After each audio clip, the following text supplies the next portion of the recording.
Sesaat lagi Anda akan menyaksikan Apa Kabar Indonesia Pagi, didukung oleh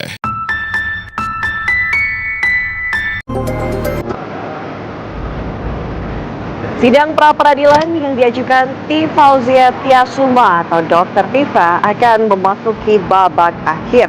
Hari ini pemirsa, Hakim Tunggal Pra-peradilan di Pengadilan Negeri Jakarta Selatan akan membacakan putusan.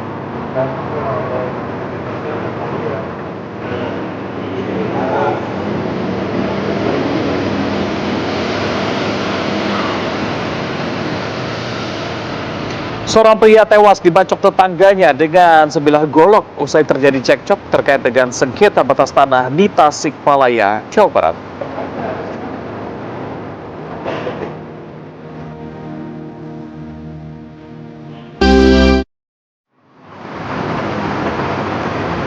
Selamat pagi pemirsa, Anda menyaksikan Apa Kabar Indonesia Pagi. Sebanyak 11 rumah warga di permukiman padat penduduk di kawasan Dahor 2, Balikpapan, Kalimantan Timur terbakar. Asap hitam serta kobaran api membubung tinggi di kawasan Dahor 2, Balikpapan Barat, di mana bangunan rumah yang didominasi oleh kayu serta hembusan angin yang kencang membuat api dengan cepat membesar dan merambat ke bangunan lain. Sejumlah warga terlihat mencegah api semakin meluas dengan peralatan seadanya. Menurut warga, api berawal terlihat dari salah satu rumah di bagian ujung jalan. Dalam hitungan menit, api membesar dan membakar 11 rumah. Hingga saat ini polisi masih menyelidiki apa yang menjadi penyebab kebakaran.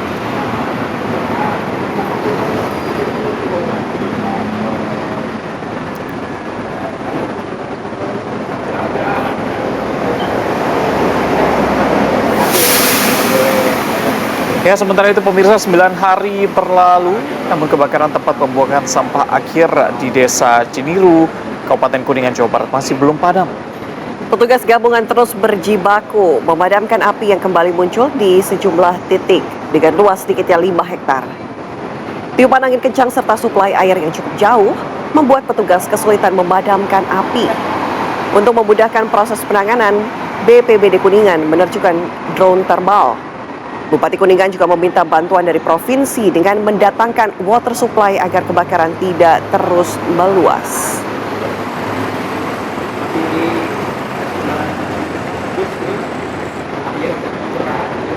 Pemirsa, aktivitas vulkanik Gunung Anak Rakatau di perairan Selat Sunda, Kabupaten Lampung Selatan, Lampung terus mengalami peningkatan. Gunung api tersebut tercatat mengalami 20 kali erupsi hingga memicu hujan abu vulkanik ke permukiman warga di wilayah pesisir. Berdasarkan data pengamatan Magma Indonesia, letusan abu vulkanik Gunung Anak Rakatau mencapai 400 meter di atas puncak.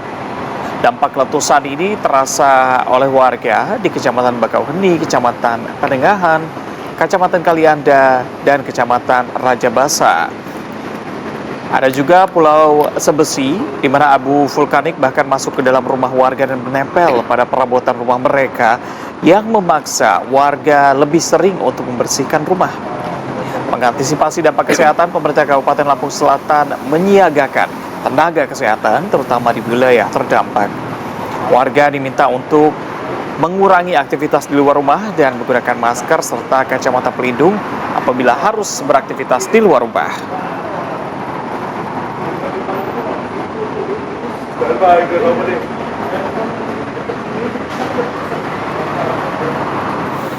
Assalamualaikum warahmatullahi wabarakatuh. Selamat pagi pemirsa, Apa Kabar Indonesia Pagi menemani Anda. Pagi ini bersama dengan Reza dan Ana dengan serangkaian informasi yang sudah kami siapkan untuk Anda.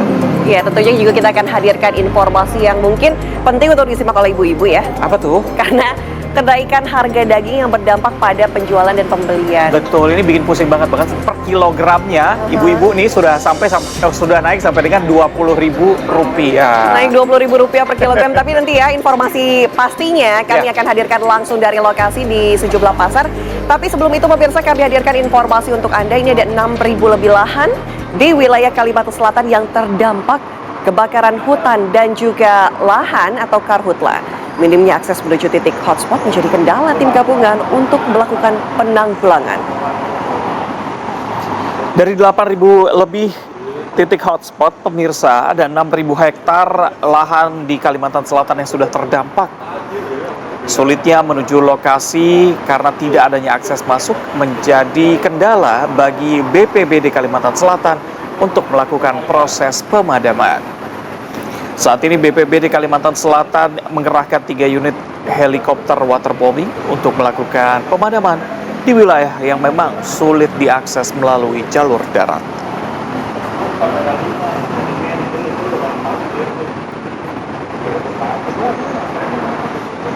Kebakaran hutan dan lahan juga terjadi pemirsa di wilayah Gunung Arjuno, Kecamatan Perigen, Kabupaten Pasuruan, Jawa Timur, di mana titik api terdeteksi terjadi sejak Selasa.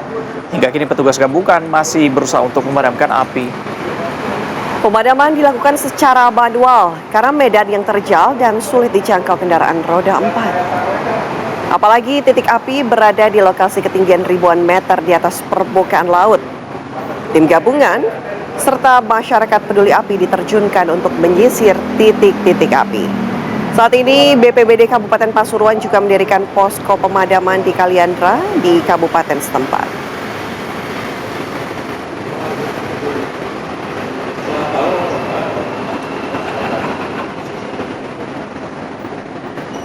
Kita beralih ke informasi lainnya dari wilayah Jawa Timur. Pemirsa, ada seorang anak buah kapal asal Lamongan, Jawa Timur yang ditemukan tewas. Ini diduga usai terjatuh dan terlempar ke laut saat melaut di perairan Kalimantan Selatan. Peristiwa naas ini pemirsa berawal saat kapal yang dinakodai oleh Abdul Wahab membawa 15 ABK menuju pelabuhan perikanan Nusantara Brondong menuju lokasi penangkapan ikan di perairan Kalimantan Selatan. Saat kapal tengah beroperasi, korban tiba-tiba terjatuh dan terlempar ke laut hingga akhirnya ditemukan dalam kondisi sudah tidak bernyawa. Belasan ABK mengevakuasi jenazah korban. Korban merupakan ABK kapal motor titipan Ilahi 5 berhasil dievakuasi oleh rekan-rekannya. Usai mengevakuasi jenazah, KM Titipan 5 langsung menghentikan aktivitas tangkap ikan dan kembali ke pelabuhan perikanan Nusantara Brondong, Lamongan. Saat ini petugas Satpol Air UD Polres Lamongan terus memantau pergerakan kapal dan masih melakukan penyelidikan untuk mencari penyebab pasti terjatuhnya korban.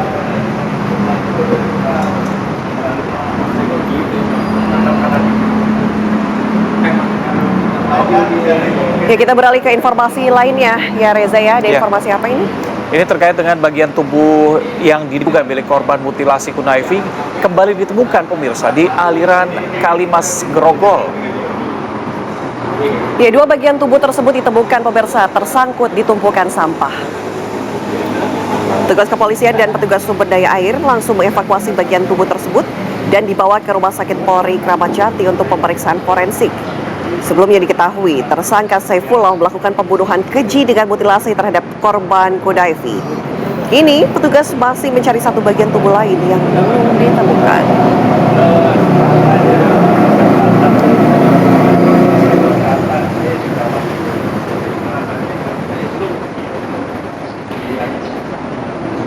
Ya, informasi lain untuk Anda pemirsa, ada seorang pria paruh baya yang tewas setelah ditabrak oleh KRL Jakarta Bogor di Tebet, Jakarta Selatan pada Kamis pagi kemarin. Dan akibat peristiwa tersebut, perjalanan KRL Bogor Jakarta sempat tertegang. Iya, memang informasi yang kami dapatkan pemirsa, ini warga di sekitar Kebon Baru, Tebet, Jakarta Selatan kemarin dikejutkan dengan ada seorang pria paruh baya yang nekat menabrakkan dirinya ke KRL komuter lain relasi Bogor Jakarta.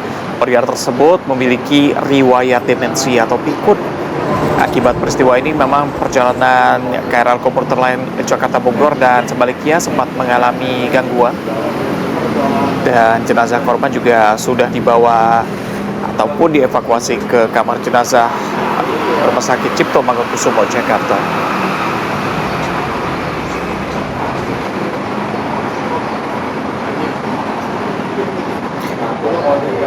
Sementara itu pemirsa, seorang pelajar SMA tewas setelah tertabrak kereta komuter lain Jakarta menuju Tangerang di perlintasan rel kereta Tembok Bolong, Kalideres, Jakarta Barat.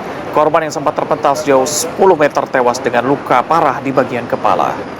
Tubuh seorang pelajar SMA ini sudah tergeletak tak bernyawa saat tertemper kereta Tembok Bolong, Sembanan, Kalideres, Jakarta Barat. Suasana haru sontak pecah saat sang ayah datang dan melihat jasad sang anak.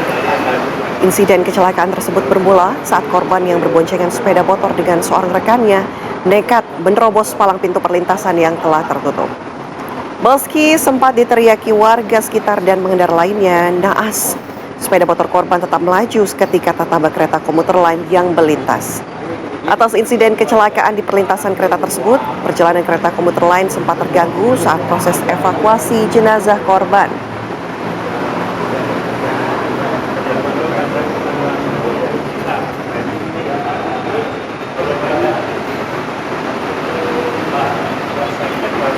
Kami juga akan hadirkan pemirsa mengenai arus lalu lintas pada pagi hari ini. Sudah ada rekan dari NTMC Polri, Brigadir Sara akan mengabarkan langsung untuk Anda. Selamat pagi, Brigadir Sara mengabarkan langsung dari Jakarta Selatan. Silakan.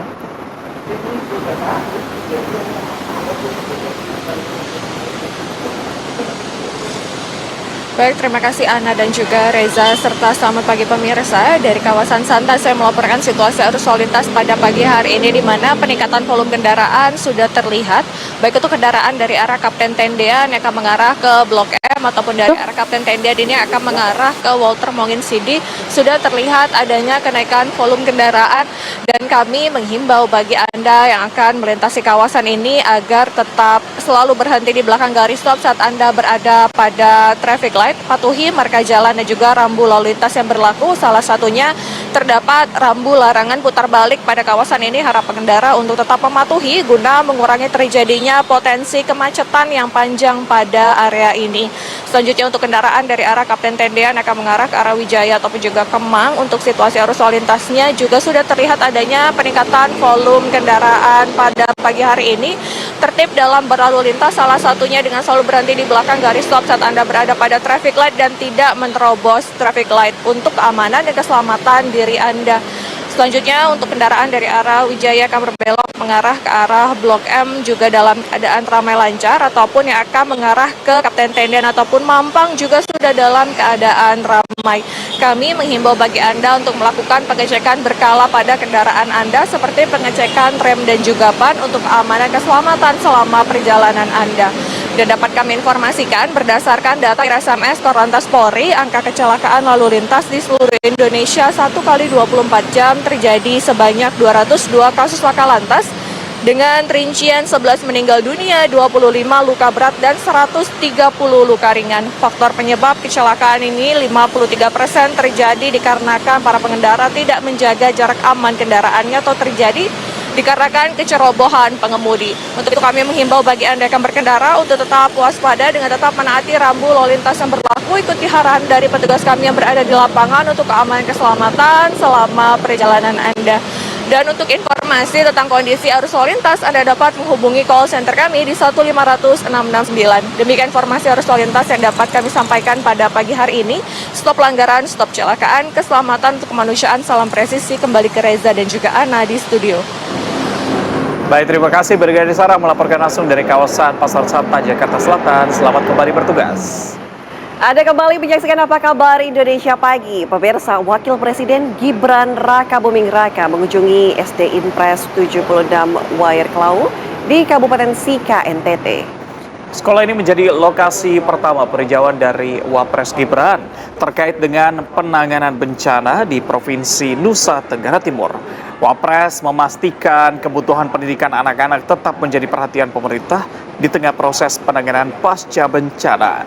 Kegiatan belajar mengajar pun dipastikan akan tetap berjalan nantinya. Saat ini SD Impres 76 difungsikan juga sebagai posko pengungsian. Wapres di sana juga berbincang langsung dengan sejumlah pengungsi, memastikan bahwa kebutuhan dasar mereka tercukupi. Wapres membagikan buku serta mainan kepada anak-anak pengungsi. Kalau kita lihat di media sosial juga kemarin Wapres tidak berangkat sendiri ya, tapi ditemani oleh mahasiswa untuk melihat langsung bagaimana kondisi terkini di Nusa Tenggara Timur. Kita bergeser ke informasi berikutnya untuk Anda pemirsa, di mana Badan Anggaran, dan juga kita ke informasi berikutnya lagi di mana Menteri Koordinator Bidang Perekonomian Airlangga Hartarto ternyata bertemu dengan Menteri Republik Federal Jerman untuk kerjasama ekonomi serta pembangunan rem ala Bali Radovan di Jakarta. Pertemuan bilateral ini membahas sejumlah peluang kerjasama ekonomi mulai dari energi terbarukan, rantai pasok, semikonduktor hingga pendidikan vokasi. Menteri Rembala Bali Radovan turut membawa delegasi bisnis dengan fokus kerjasama di sektor energi terbarukan dan transisi energi. Jerman menilai Indonesia sebagai salah satu negara yang menjadi fokus baru dalam kebijakan pembangunannya.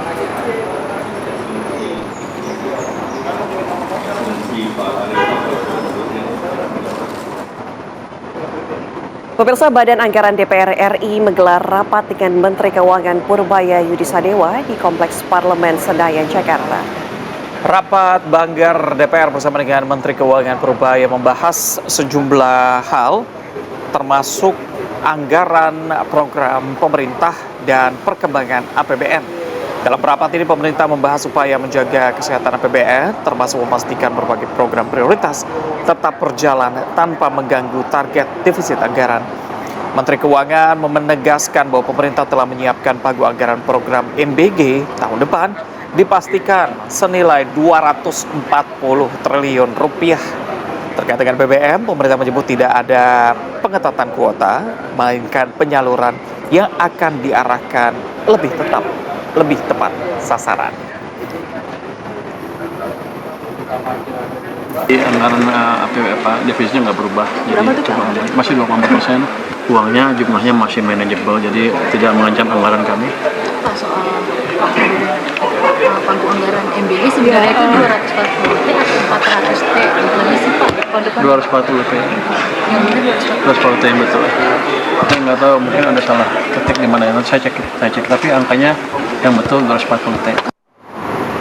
Kita ke kabar lainnya untuk Anda Aduh, nggak pemirsa sabar nih ngasih informasi. Betul, karena ini informasi yang penting sekali di mana KPK ini menahan mantan pejabat Direktorat Jenderal Pajak yaitu Muhammad Hanif yang telah berstatus tersangka sejak 25 Februari 2025 atas sangkaan kasus gratifikasi 20,7 miliar rupiah. Penahanan terhadap Hanif dilakukan untuk kepentingan penyidikan KPK. Pelaksana tugas Direktur Penyidikan KPK Ahmad Taufik Hussein mengatakan Muhammad Hanif disangka menerima gratifikasi 20,7 miliar rupiah.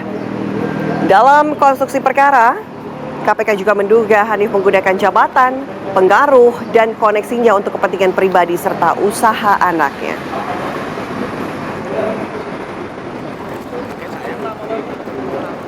KPK telah menetapkan satu orang tersangka, yaitu saudara HNV, selaku Kepala Kantor Wilayah Direktorat Jenderal Pajak Kanwil DJP Provinsi Banten 2011 dan Kepala Kanwil DJP Jakarta Khusus 2015-2018.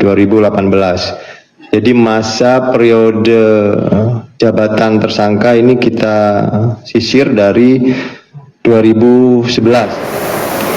Pemirsa, momen perayaan ulang tahun kemerdekaan ke-81 Republik Indonesia ini menjadi bukti nyata bahwa masyarakat Indonesia antusias turut merayakannya. Masyarakat sempat antri sejak pukul 2 dini hari memakai pakaian adat daerah untuk memasuki Istana Merdeka. Tidak hanya dari Jakarta, tapi juga dari berbagai daerah di Indonesia. Bahkan Presiden sempat menyapa langsung warga yang datang dari berbagai pulau, dari Sulawesi, Sumatera, dan provinsi lainnya. Ada 150.000 masyarakat yang hadir mengikuti rangkaian upacara detik-detik proklamasi, penurunan bendera, hingga panggung rakyat di Monas pada malam harinya. Pemandangan ini kembali mengingatkan bahwa merah putih bukan sekedar bendera, tapi pemersatu bangsa. Kira-kira anggarannya berapa, Nah ya? Tentunya sudah dibudgetkan dari tahun lalu ini ya, berarti. Pokoknya ada. Kita ke informasi berikutnya untuk Anda pemirsa. Sidang lanjutan pra peradilan keempat Roy Suryo di Pengadilan Negeri Jakarta Selatan kembali digelar kemarin. Sidang lanjutan pra peradilan keempat ini dihadir langsung oleh tersangka Roy Suryo beserta kuasa hukumnya. Sidang kali ini terkait dengan permohonan Roy Suryo tentang pencekalan dirinya yang dilakukan Polda Metro Jaya. Agenda sidang hari ini adalah pembuktian dan pemeriksaan ahli dari pihak Polda Metro Jaya selaku pihak termohon. Namun termohon tidak menghadirkan ahli, hanya menyerahkan bukti dokumen dan surat ke Hakim Tunggal Pra-Peradilan. Pra-Peradilan Jilid 4 mempersoalkan 3 poin, yaitu tidak sahnya pencekalan, tidak sahnya penetapan tersangka, dan tidak sahnya penggunaan pasal KUHP lama dan KUHP baru.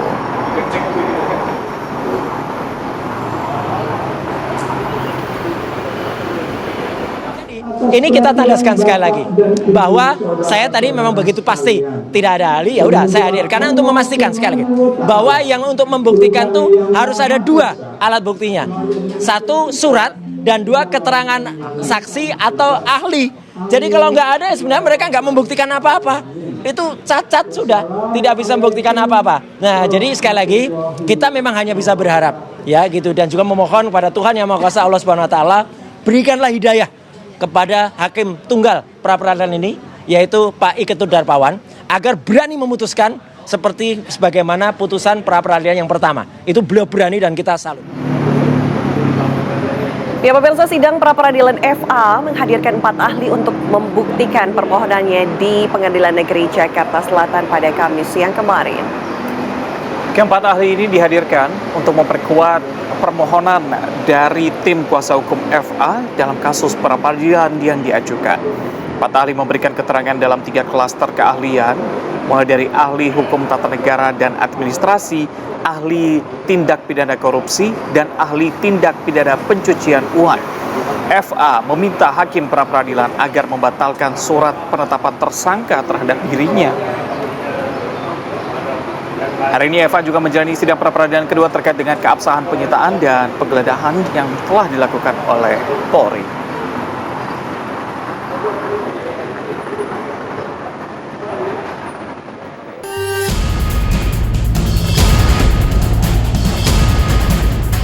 Sidang pra-peradilan yang diajukan Tifauzia Tiasuma atau Dr. Tifa akan memasuki babak akhir. Hari ini, Jumat 21 Agustus 2026, Hakim Tunggal Pra-Peradilan di Pengadilan Negeri Jakarta Selatan akan membacakan putusan. Sebelumnya, Rabu kemarin, sidang pra-peradilan Dr. Tifa sudah memasuki tahap pembacaan kesimpulan. Kedua belah pihak, pemohon dan termohon, telah menyerahkan berkas kesimpulan terkait sah atau tidaknya penuntutan dalam kasus dugaan pencemaran nama baik atas tudingan ijazah palsu Presiden ke-7 RI Joko Widodo. Penyerahan dokumen kesimpulan ini diserahkan ke Hakim Tunggal Pra-Peradilan Sulistyo Muhammad Dwi Putro sebelum menjatuhkan putusan dalam perkara pra-peradilan. Lantas akankah permohonan gugatan pra-peradilan yang diajukan Dr. Tifa yang mempersoalkan langkah Jaksa Penuntut Umum JPU menerbitkan surat dakwaan baru akan dikabulkan atau sebaliknya justru ditolak hakim? Tim TV One mengabarkan.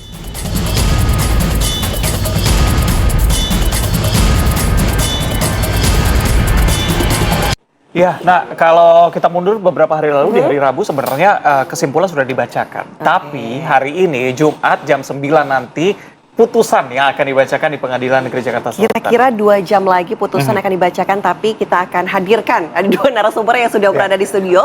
Ada Abdul Al-Katiri, kuasa hukum Tifauzia Tiasuma. Selamat pagi. Selamat pagi. Ada juga Bang Rifai Kusuma Negara, kuasa hukum Joko Widodo. Selamat pagi. Pagi Mbak Ana, Bang Reza, Kita stop dulu Bang Al-Katiri untuk hadir di studio TV One pagi hari ini. Karena kita mau tahu nih, Bang Al-Katiri, apa poin penting yang Anda harapkan mungkin di-highlight oleh hakim untuk putusan pada pagi hari ini? Iya, memang kemarin itu 2 hari yang lalu ya, kemarin Rabu. libur, diloncatin ya. Kemarin memang pembacaan kesimpulan, itu jelas banyak. Hari ini adalah putusan. Nah, dalam putusan itu ya tentu saja dalam petitum kami itu, ya kan, itu sebenarnya tidak ada hubungan dengan pribadi Dr. Tifa, nggak ada. Kan kalau Mas Roy kan masih ada ya. Tapi kalau Dr. Tifa nggak, dia nggak minta dibebaskan, ya. Nggak ada hubungan sama dia. Ya, dia hanya ingin meluruskan.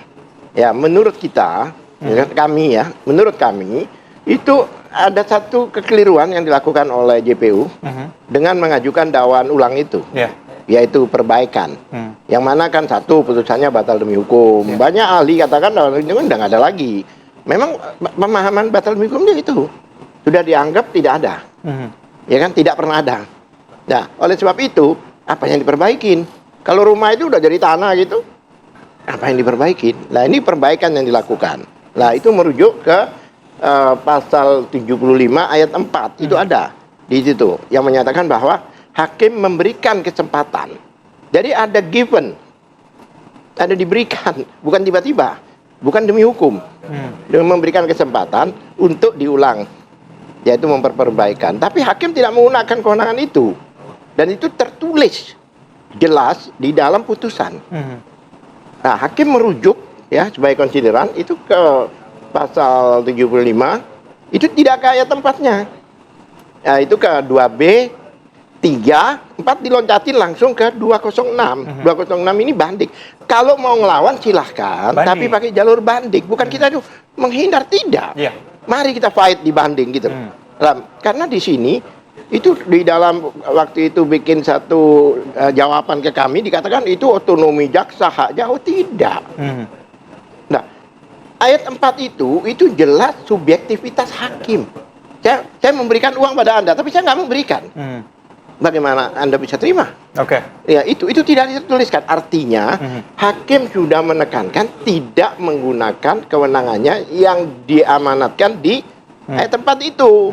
Itu lalu kenapa JPU mengambil langkah lain? Itu yang Anda pertanyakan. Kami itu karena ini adalah KUHP baru dan sebagainya, kami mau bikin jurisprudensi jangan sampai ini terjadi lagi pada ke depan nanti ya kan, banyak orang akan dikorbankan dengan itu. Artinya bukan buat diri sendiri, ini bukan buat diri sendiri. Ya. Kalau jadi kan dia minta dibebaskan, makanya dia bilang Tifa takut. Kalau takut kan minta dibebaskan. Sebenarnya kalau sekarang pra-peradilan dia masih bisa mengungkit lagi tersangka dia dan cekal dia, tapi dia enggak. Berarti apa? Dia jadi orang bilang takut di mana? Nah, tapi ada pembahasan juga mengenai pengajuan pra-peradilan kedua, Bang. Ini yang pertama belum ada putusan. Itu sebenarnya dari awal kami lihat itu memang kami bilang gini, kalau sampai di dakwaan jaksa itu ada pasal 32 ayat 1 dan 35 IT, maka kami akan uji juga. Karena di undang-undang IT itu ya kan, itu dokumen yang diproduk oleh negara, contohnya ijazah, KTP, itu tidak tunduk di undang-undang IT. Contohnya ijazah, itu sudah diatur di undang-undang sistem pendidikan nasional. Itu undang-undang yang bicara pasal 5 ayat 4, bahkan perubahannya dikatakan bahwa jika sudah diatur oleh undang-undang lain, maka tidak bisa undang-undang IT ini. Mungkin Mas Roy juga menguji ini, tapi bukan dari sudut itu. Kami sudut itu. Kami mengarahkan, benar nggak ini? Undang-undang bicara gini kok. Karena pernah pengalaman saya Sarasen. Itu sudah saya tangani, ingat nggak? Yang 800.000 akun ujaran kebencian itu. Itu kan yang 55-nya udah ditahan semua. Rajanya belum ketemu. ILC 2 kali. Konferensi pers semua jenderal mengatakan, Sarasen. Jokowi bilang tangkap itu Sarasen. Saya berjanji, di mana Sarasen itu ada, saya akan bantu. Faktanya, sidangnya di Pekanbaru. Saya datang. Itu ternyata banyak KTP-KTP yang dulu konon kabarnya itu yang teman Ahok gitu loh. Dikasih judul Sarasen. Ada 3 troller. Saya bilang majelis ini nggak ada artinya ini. Karena apa? Undang-undangnya bisa nggak dia menghadirkan ribuan orang ini kemari dengan bawa aslinya. Jadi kalau ini yang produk negara ini, maksudnya KTP dan notaria itu harus di-compare dengan aslinya. Jadi diaturnya bisa di yang dulu ya, 263, 264, KUHP yang lama ya. Itu atau kalau ijazah di Undang-Undang Pendidikan Nasional. Itu yang kami uji. Lah, hakim sepakat nggak dengan kami yang mau merujuk ke undang-undang itu? Kalau nggak apa alasannya? Lah ini kita ingin tahu gitu loh. Baik, Bang Rifai, nggak ada kepentingan Ibu Tifa di sana, tidak ada kepentingan untuk buying time juga katanya. Gimana tanggapan Anda? Pertama, dengan tetap menghormati upaya hukum yang sedang dilakukan oleh rekan-rekan sejawat, sekalipun kita dalam posisi berbeda, kami tetap harus menghormati, tapi izinkan saya berbeda pandangan. Kenapa? Karena pertama, sebenarnya apa yang dipersoalkan oleh Bang Al-Keceri ini mungkin lebih tepat kalau diajukan dengan eksepsi atau perlawanan. Karena kan ini yang dibahas terkait dengan upaya jaksa melakukan perbaikan, bukan melakukan banding. Sementara kalau bicara pra-peradilan itu sudah diatur secara tegas di KUHP, ruang lingkupnya terbatas, yaitu manakala terjadi sah tidaknya upaya paksa, sah tidaknya penghentian penyidikan atau penuntutan, ganti rugi atau rehabilitasi atau penanganan perkara yang tertunda. Di luar itu bukan konteksnya pra-peradilan. Jadi dari segi ruang lingkup sudah tidak masuk. Kedua, itu akan lebih tepat diajukan di eksepsi atau perlawanan. Nah, ketiga, saya dari awal sudah melihat bahwa memang pra-peradilan yang diajukan pada saat perkara sudah dilimpah itu sudah tidak bisa lagi dikategorikan sebagai pra-peradilan. Yang bicara yaitu pasal 163 ayat 1 huruf G. Ditegaskan di situ pra-peradilan dapat dilakukan secara berulang tapi dalam tahap penyidikan dan penuntutan. Sementara kalau sudah disidang tidak masuk dalam ruang lingkup itu. Kedua, kita lihat juga pasal 160 ayat 3. Di situ digunakan diksi tersangka yang bisa melakukan pra-peradilan terhadap upaya paksa. Artinya untuk terdakwa tidak terbuka. Nah, berangkat dari situ ternyata hari ini juga sudah keluar SEMA 3 2026 yang menegaskan dua pasal itu sebenarnya. Artinya pra-peradilan itu tetap dihormati dan pemeriksaan pokok perkara tertunda sepanjang diajukannya dalam tahap penyidikan dan penuntutan. Manakala dia masuk di dalam tahap persidangan, maka dia bilang apa? Tidak menghentikan pemeriksaan pokok perkara. Jadi dua-duanya tetap berjalan. Bahkan di ayat 3-nya lebih ngeri lagi. Kalaupun tetap berjalan, maka putusannya tidak dapat diterima atau sia-sia atau NO. Jadi buat saya ini semakin menegaskan bunyi pasal 163 ayat 1 huruf G termasuk pasal 160 ayat 3 KUHP itu sendiri, dan Mahkamah Agung sudah memberikan sebuah edaran yang ini bisa diikuti oleh seluruh pengadilannya. Saya melihat SEMA ini nggak ada urusannya juga dengan perkara ini. Justru yang lebih saya khawatirkan adalah seperti di sebelumnya pernah saya terangkan juga di acara TV One ini bahwa yang saya paling takutkan adalah ini disalahgunakan oleh pelaku-pelaku koruptor atau kejahatan berat. Di mana dia bisa akan terbebaskan gara-gara masa penahanan habis. Mas, pada saat perkara dilimpahkan ke pengadilan, hari itu penahanan itu beralih di hakim. Dan jangka waktunya hanya 3 bulan. Bayangkan kalau penahanan sudah berjalan, tapi sidang nggak bisa jalan. Hanya gara-gara pra berulang-ulang. Ini Roy aja udah 2 bulan loh. Pas sidang mulai hanya tinggal sebulan. Sementara dia harus dibebaskan, ya kabur dong orang. Bang Rifai, jadi ini yang menjadi concern dan saya apresiasi Mahkamah Agung segera mengambil sikap karena ini jangan sampai disalahgunakan untuk perkara-perkara lain. Untuk perkara ini sih saya nggak ada keraguan ya, karena hanya bicara waktu.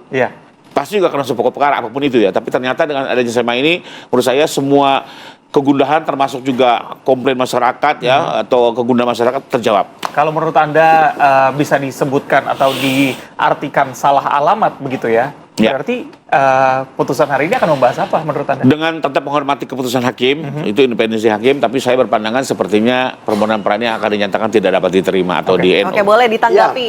Saya menarik kelompoknya Bang Rifai, termasuk tim hukum yang katanya yang tanpa surat kuasa dari Jokowi tapi merasa tim hukum itu, ya kan, itu selalu memprediksi keliru. Dulu memprediksi minggu depan P21, minggu depan sampai 1,5 tahun. Kemudian pasti dia ditahan, tidak ditahan. Apa artinya ini? Lah ya seperti prediksi ini, ya kan? Prediksi ini saya tidak yakin juga, karena mereka itu seolah-olah cenayang lah, bisa tahu. Tapi faktanya begitu keinginannya tidak tercapai, lawan loh, mau dilawan semua sama dia. Coba yang dilawan siapa? Bukan kami loh ya. Mahkamah Agung, pengadilan. Kalau itu terbukti seandainya ya, itu terbukti ada mens rea, kemudian ada perbuatan melawan itu membakar lah itu makar jatuhnya. Jadi satu. Ini tadi tersangka yang mengatakan kembali tersangka itu jaksa JPU. JPU itu di dalam itu mengatakan kami ini tersangka sekarang ini. Kan ada lucu. Habis terdakwa, sekarang tersangka, terdakwa lagi. Nggak bisa dong. Tapi ada permintaan mengenai status hukum Dr. Tifa kan? Bagaimana? Ada permintaan mengenai status hukum Dr. Tifa setelah putusan tidak loh, jaksa sendiri yang tadi dikatakan tersangka. Ya memang yang mengatakan tersangka itu GPU kok. Maka GPU minta wajib lapor kembali, berarti kan itu tersangka. Kan waktu di pengadilan kemarin minta supaya wajib lapor lagi ke kejaksaan. Lah, ini sudah terdakwa satu. Nah, kemudian masalah perma dan sebagainya itu, sebenarnya perma ini kan baru kemarin tanggal 18 Agustus. Sedangkan pengajuan kita itu kan sebelumnya. Emang berlaku surut hukum? Ya nggak bisa dong. Itu yang ke depan yang ke belakang nggak bisa. Ya kan? Hukum tidak berlaku surut. Ya bersurut kan sampai kapan gitu ke belakang. Lah, satu hal lagi. Kalau memang ini orang tadi bilang kalau koruptor begini, kenapa ada pasal banding gitu loh? Lah, masalahnya dalam putusan itu hakim mengarahkan ke banding, bukan ke ayat 4. Itu memberi kesempatan, itu adalah proaktif. Memberi ini loh. Ini jadi tidak akan mengulur-ulur waktu begitu sampai masa kan gak ada hubungan. Penahanan habis. Gak ada hubungan. Emang gak ditahan kok. Untuk yang lainnya dikhawatirkan. Iya enggak bisa. Lah, kenapa diatur? Ini kan ada dua. Banding atau perbaikan. Perbaikan, batal demi hukum kan diperbaiki. Di TV yang lain, Prof. Gayus ya sebagai pernah jadi hakim MA, hakim tinggi, mengatakan udah nggak ada lagi tersangka. Banyak profesor mengatakan demikian. Ya kan? Wah, tidak ada. Sudah tidak ada. Namanya batal demi hukum. Loh, itu kan surat dakwahnya. Loh, kan dengan surat. Nah, kalau suratnya batal ya batal, bukan suratnya. Karena proses dari pengadilan itu memang dari dakwah. Kalau dakwahnya sudah diamputasi, wassalam kan. Bang, kalau kita main cenayang sama-sama begitu. Tadi Bang Rifai udah ditanya putusannya cenayang, bayangan putusannya seperti apa? Kalau tadi sesuai dengan saya prediksinya Bang Rifai, langkah apa yang akan diambil? Dijawab kan usai jeda, Bang. kami ini kan Kita jeda terlebih dahulu ya. Kita jeda dulu sebentar ya. Usai jeda kami kembali. Anda masih bersama kami di Apa Kabar Indonesia Pagi. Kita lanjutkan dialognya ya, Bang Alkatiri. Bagaimana? Jadi ketika putusan hari ini berbanding terbalik dengan apa yang Anda bayangkan, langkah apa yang akan diambil, Bang? Kami itu fair. Kami tidak akan lari dari hukum. Mana ada pernah kami menentang atau begini atau bikin trik-trik yang nggak jelas seperti ini, nggak pernah. Kayak kemarin contohnya, ya kan? Tiba-tiba jaksa pemanggilan kami untuk pokok perkara. Padahal ketentuannya sebelum ini keluar tema itu, ya kan 163 ayat 1E, bahwa jika ada pra-peradilan maka harus ditunda, ya kan? Tapi mereka manggil kita, padahal mereka juga sidang sama kita. Nah kalau gini-gini kalau dibiarkan kan kacau, ya kan? Dan gimana sih kalian ini? Ternyata kalian menghargai hakim, kayaknya konsisten dengan menghargai undang-undang. Hanya diundur tanggal 27 oleh hakim. Ya, Tifa pada saat itu hadir karena kan begini. Mangkir tidak mangkir. Panggilan, ini tanya yang bersangkutan. Panggilan sidang itu berlaku tanggal bukan jam. Anda dipanggil jam 9, datang jam 12 tetap disidangkan. Kadang-kadang nunggu tahanan dan sebagainya. Ya, Tifa itu tiba-tiba jam 9 dengan saya sendiri mengalami ada kecelakaan. Truk kebalik ya di situ. Tapi begitu kita keluar dari sidang, Tifa datang. Jadi ada mangkir. Mangkir itu kalau hari itu habis waktu, tidak datang, baru mangkir. Karena sering terjadi, saya diundang jam 10, ternyata jam 5 sore dan sebagainya. Apa mangkir? Ada tahanan, nunggu tahanan datang dan sebagainya. Jadi istilah mangkir ini orang nggak ngerti hukum gitu. Tapi emang ada Bang Alkatiri yang pakai trik-trik tadi? Trik yang mana? Tadi kan Bang Alkatiri bilang, kami tidak pakai trik-trik loh. Kami Emang nggak ada trik. sini ada yang pakai trik-trik? Kami on the track. Mereka trik, kami track. Beda. Kami on the track. Mereka ini siapa, Bang? Mereka on the track, kami on the track. Ya, JPU to the point. Makanya kita uji. Kemana lagi ujinya? Satpol PP. Ya ke pra-peradilan. Tadi dikatakan, katanya tidak diatur masalah. Diatur. Pasal 1.15 yang dimaksud pra-peradilan di definisinya ya. Tapi Pak masuk pasal bukan konsideran. Yaitu termasuk penuntutan. Penuntutan yang iya. Jadi kami itu ada leg generalis. Biasanya kalau leg spesialis itu nggak ada, balik ke leg generalis. Dasar itulah yang kami gunakan. Walaupun di 158-nya nggak ada. Ya kan? Tapi di sini ada. Nah, apa ini dianulir? Dianggap tidak ada? Faktanya ada. Itulah dasar kami. Bang Rifai boleh tanggapi langsung. Dasarnya ada saya ternyata. Saya mau bela jaksanya nih ya. Jadi pertama, ini kan nggak berimbang, kasihan teman-teman jaksa. Tapi gini, saya memahami cara pandang jaksa. Pertama, bagaimanapun pra-peradilannya dari Bu Tifa ini menurut saya terlambat. Kita ingat waktu itu kan dinyatakan batal demi hukum, dakwaan dan berkas dikembalikan. Pada saat dikembalikan, ini tinggal tunggu timingnya. Kalau waktu itu pas dikembalikan langsung diajukan pra, menurut saya pra ini masih dalam tahapan yang dibenarkan pasal 163 ayat 1 huruf G. Tapi ternyata jaksa sudah keburu memperbaiki dakwaan dan mendaftarkan kembali. Itu di tanggal 27 Juli. Lalu peranya dilakukan 3 Agustus. Artinya apa? Kembali lagi peranya itu dilakukan setelah berkas sudah keburu dilimpahkan di pengadilan. Karena itu akibatnya apa? Pra ini tidak menunda pemeriksaan pokok perkara. Dan kita lihat PN Jakarta Timur juga tetap lanjut dengan pemeriksaan pokok perkara sekalipun tidak hadir. Nah, termasuk istilah mangkir nggak mangkir, faktanya sekarang gini. Semua wartawan juga tahu hari itu sidang. Semua wartawan juga tahu jam 9 dimulai. Bahkan teman-teman pengacara hadir, semua hakim hadir. Ibu Tifa nggak datang. Itu kan menjadi pertanyaan, masa nggak bisa disebut mangkir gitu ya. Kedua yang menjadi menarik adalah, salah satu alasannya kan ada juga pra-peradilan di tempat lain. Nah, bedanya pra-peradilan dengan perkara pokok pidana ya. Kalau perkara pra-peradilan itu bisa diwakilkan oleh kuasa, tidak harus prinsipal hadir. Ya, boleh cek di semua pra-peradilan, bisa diwakilkan. Seperti perdata itu. Tapi perkara pokok pidana harus terdakwa hadir dan sifatnya penasihat hukum hanya mendampingi bukan mewakili. Sehingga dalam kondisi seperti itu seharusnya Bu Tifa datang di pengadilan pokok perkara pidana dan cukup mewakilkan di pra peradilan. Nah, terus yang berikutnya juga yang saya cukup tertarik, bahkan sudah ada pra peradilan kedua ya. Saya cukup kaget membahas soal pasal 32. Ini kan sebenarnya pasal yang sudah ada dari zaman dulu. Kenapa peranya nggak dulu? Dulu memilih tidak pra. Tapi sekarang dengan sudah dilakukan pra 1 mulai ketagihan dengan pra 2. Sehingga saya melihat kok terjadi emotional contagion dalam bahasa psikolog, rasa ketakutan yang menular dari Pak Roy menular ke Bu Tifa. Sementara buat saya kembali lagi pra yang berulang-ulang ini menurut PN Selatan dinyatakan apa? Penyalahgunaan lembaga pra peradilan dan upaya untuk tidak hanya menghalangi, tidak hanya menghindari, tapi menghalangi pemeriksaan pokok perkara yang dalam bahasa asing disebut obstruction of justice. Tapi katanya dipersilakan, Bang Rifai. Lo kembali lagi dengan adanya gini, Mbak, semua upaya hukum itu kalau didaftarkan nggak bisa ditolak. Tetap register masuk, apalagi sekarang bisa online. Mau ditolak gimana, sistem online masuk. Tapi setelah itu hakim harus bersikap. Nah, sementara sekarang di SMA 3 sudah jelas. Kalau dia ajukannya setelah perkara dilimpahkan, maka itu pasti akan dinyatakan tidak dapat diterima. Konsisten dengan KUHAP menurut saya. Jadi kembali lagi, mudah-mudahan dengan ini semua, akhirnya pergunjingan soal pra berulang, mau sampai kapan selesai, kita masuk ke pokok perkara, kita lihat semua alat bukti yang dimiliki Pak Jokowi, termasuk alat bukti yang dimiliki Dr. Tifa, dan masyarakat bisa menilai mana yang benar, mana yang tidak benar, dan bisa juga menyimpulkan soal keabsahan dari ijazah Pak Jokowi. Gimana, Bang? SEMA ini kan baru, ya kan? Oke lah, untuk profit kita yang kedua ini mungkin bisa menggunakan SEMA. Yang sebelumnya kan enggak. Sebelumnya kan masih jalan. Karena apa? Tidak berlaku surut. Kita lakukan sudah hal yang sama. Ya, kenapa baru sekarang kok menggugat pasal 32 ya, 35 itu? Karena kami nggak tahu kalau jaksa mau pakai itu gitu loh. Kami kan ingin tahu dulu jaksa menggunakan pasal apa. Ternyata pasal itu lah. Sebelumnya kan boleh dipakai, Bang. Lah, mana? Pasal 32, 35 di dakwaan sebelumnya. Makanya itu kami ini satu prosedurnya dulu, baru ini. Tapi semuanya tidak ada hubungan dengan Dr. Tifa. Kalau dibilang Dr. Tifa takut dan sebagainya, takut di mana? Dia nggak minta dibebaskan. Seharusnya dia bisa loh minta dibebaskan.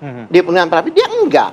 Dia hanya due process of law ini harus dilakukan oleh jaksa. Jangan sampai jadi jurisprudensi yang akan korbannya banyak nanti.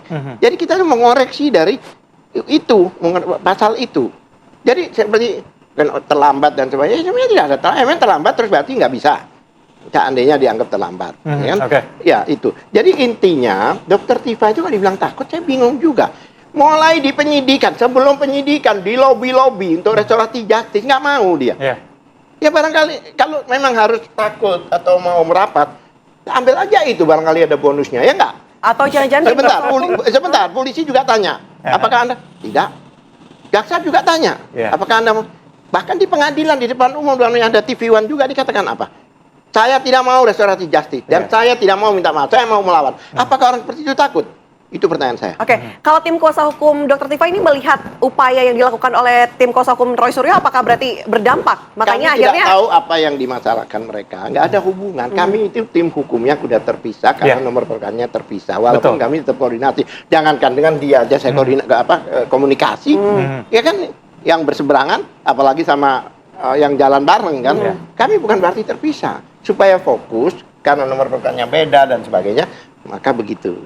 Ya saya di situ, kemudian Gofur di sana, gitu. Itu kan sudah sudah kesepakatan lah, gitulah. Strategi juga, Bang. No, bukan soal strategi. Artinya begini, kita kan menghadapi sesuatu ini kan banyak macam-macam. Kami nggak ada termol, nggak ada. Yang kita kondisikan kumpul nggak ada. Coba lihat, sekarang banyak jenderal, banyak tokoh, apa kan mendukung kita rata-rata. Kalau mereka ya itu aja lingkarannya, udah nggak keluar dari lingkaran itu, circle itu. Nah sekarang coba bayangkan. Apalagi kemarin, kenapa UGM sampai mau membatalkan putusan KIP? Loh, kalau nggak ada apa-apa, ngapain begitu? Dari awal udah nggak beres. Contohnya, KPU pernah bikin pengumuman, ada 17 ini ditutup. Begitu, waktu itu Nepal lagi rame kan? Nepal kan KPU, besok dikeluarin nggak jadi. Lah kenapa pakai begitu? Artinya, oke lah, biasa aja lah. Nggak usah pakai manuver sini, manuver.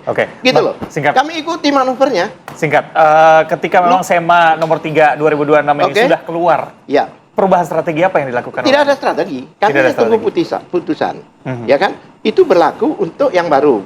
Karena Dawan udah masuk. Peradilan kedua ya? Nah, kalau aturannya belum ada. Ya kan? Jelas itu tanggal 18 baru kemarin. Itu pun kami berdua baru tahu tadi malam. Iya, kita juga dikirimin baru tadi malam. Ya. Lah makanya saya heran karena banyaknya orang kan yang kata orang lingkarannya Jokowi itu kan penonton. Sok tahu aja gitu loh. Kami itu kan pemain. Kalau bola itu kami main di tengah. Oke, baik. Kalau penonton dibilang, "Hei, kamu selevel Messi, Ronaldo aja dibilang goblok." Kami yang pemain yang tahu persis. Ya. Bang Rifai boleh deh. Ya, kembali lagi dengan adanya SMA 3 2026 ini, menurut saya kan kegunaan masyarakat juga sudah selesai. Karena kembali lagi loh, yang ingin berkaitan pokok bukan hanya kita, kami, ataupun kelompok-kelompok lain, tapi juga masyarakat kan ingin tahu juga isu yang berkembang ini. Soal ijazah ini gimana sih? Asli atau palsu kan misalnya juga penasaran. Sehingga menurut saya yang ingin masuk ke pokok perkara juga bukan hanya kami, tapi juga masyarakat secara umum ingin masuk ke pokok perkara. Nah, dengan ada manuver peradilan berulang, ya kita hormati sebagai upaya hukum, tapi sekarang ini kan sudah keluar SEMA, termasuk juga putusan-putusan terdahulu kan, bahkan di PN Selatan lebih keras itu pertimbangannya ya, menyatakan peradilan berulang sebagai bentuk penyalahgunaan lembaga pra ya. Nah, jadi menurut saya ini semua sudah bisa diakhiri. Sekarang kita mulai masuk ke persiapan pokok perkara. Semua pihak diberi kesempatan yang sama secara terbuka dan masing-masing bisa menyaksikan nanti alat bukti apa aja yang tersaji di persidangan ya. Kalau itu asli, siapa saja saksi yang membenarkannya, bagaimana keterangan ahlinya, bagaimana lapornya, bagaimana statement dari instansi penerbit, lalu bagaimana keterangan Pak Jokowi sendiri bisa diuji di situ, benar kan dia kuliah kan, dari apa yang diterangkan kan semua juga bisa menilai, memiliki intuisi untuk melihat itu gitu ya. Menurut saya ini jauh lebih menarik dan lebih menjawab persoalan. Dengan harapan ujungnya ada kepastian, ya itu yang kami harapkan. Termasuk juga gini loh, semua masyarakat juga tentunya mengharapkan ya ijazah presiden nggak ada persoalan gitu ya. Dan saya sih meyakini bahwa tidak ada persoalan, tapi ada kelompok yang menguji silakan menggunakan saluran yang tepat dan terjawab semua. Itu yang kita harapkan. Sebelum menuju ke sana kita sama-sama tunggu bagaimana putusan pagi ini ya jam 9 ya. Saya tambahkan sedikit boleh? Waktunya tapi ya sedikit. Ya oke. Iya. Kurang dari 1 menit ya Pak. Oh boleh. Jadi begini. Banyak orang menduga karena ini prapit jika apa istilahnya itu dakwaan baru ini, ini nanti putusannya kalau kita eksepsi itu nanti di belakang. Banyak orang menduga, menduga, ya kan? Ini akan digunakan untuk penyelamatan nanti. Begitu sidangnya tang, di belakang diterima kita punya eksepsi. Persis peristiwa CLS Solo, ya kan? Udah sidang-sidang, eksepsinya yang diterima. Nah ini kan hilang ini cerita ini, ya kan? Kemudian saya sarankan buat GPU ya. GPU kan sudah dikasih kesempatan untuk banding. Kenapa takut? Lakukan dong. Itu ada di dalam putusan. Kami siap untuk menghadapi kalian. Baik, terima kasih ya Bang Al-Qadiri. Bang Rifai sudah bergabung bersama kami di Apa Kabar Indonesia Pagi. Nah selanjutnya kita jeda terlebih dahulu nih, karena ada informasi mengenai harga daging sapi yang naik di sejumlah pasar ya. Tadi kita sudah sempat kasih teaser di awal, kita hadirkan informasinya usai jeda. Ya pemirsa, harga daging sapi di pasar tradisional Ciputat, Kota Tangerang Selatan, Banten ternyata terpantau masih tinggi. Menembus angka Rp150.000 per kilogram ternyata ya. Nah beberapa pedagang juga masih bertahan di lapak daging sapi. Harga yang bertahan di angka Rp150.000 ini membuat penjualan daging sapi menurun drastis.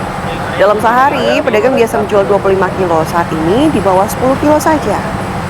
Sebagian pedagang pun menutup lapaknya. Pedagang berharap bahwa pemerintah melakukan gebrakan untuk menurunkan harga daging sapi.